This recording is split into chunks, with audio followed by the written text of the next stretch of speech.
தென்காசி மாவட்டம் கடையம் கடனாநதி அணையில் இருந்து உபரி நீர் வெளியேற்றப்பட்டு வருகிறது. இது குறித்த கூடுதல் தகவல்களை எமது செய்தியாளர் கண்ணனிடம் கேட்கலாம். கண்ணன், வணக்கம். தற்பொழுது கடனாநதி அணையின் நீர் இருப்பு எவ்வளவாக இருக்கிறது? எவ்வளவு நீர் அணைக்கு வந்து கொண்டிருக்கிறது? எவ்வளவு நீர் தற்பொழுது வெளியேற்றப்பட்டு கொண்டிருக்கிறது? கரையோர மக்களுக்கு வெள்ள அபாய எச்சரிக்கை தினம் விடுக்கப்பட்டிருக்கிறதா? என்ன நிலவரம்? வணக்கம். அதாவது தென்மேற்கு வங்கக்கடலில் நிலவும் வளிமண்டல சுழற்சி காரணமாக நேற்று இரவு முதலிருந்தே நெல்லை, தென்காசி உட்பட தென் மாவட்டங்களில் பரவலாக கனமழை பெய்து வருகிறது. குறிப்பாக மேற்கு தொடர்ச்சி மலையில் உள்ள அணைகளின் நீர்பிடிப்பு பகுதியில் பரவலாக தொடர் கனமழை பெய்து வருகிறது. அதன்படி தென்காசி மாவட்டம் கடையம் அருகே உள்ள உச்ச நீர்மட்டம் 85 அடி கொண்ட கடனா அணையின் நீர்பிடிப்பு பகுதிகளிலும் நேற்று இரவு முதலிருந்தே தொடர் பரவலாக கனமழை பெய்து வந்தது.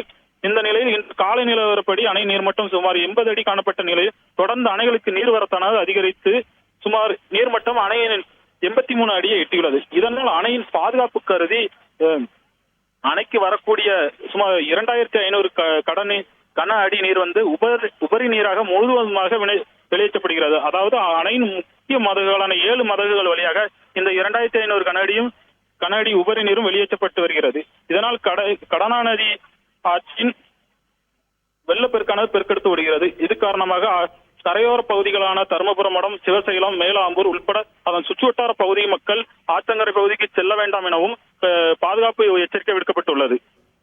நன்றி கண்ணன், உங்களுடைய விரிவான தகவல்களுக்கு.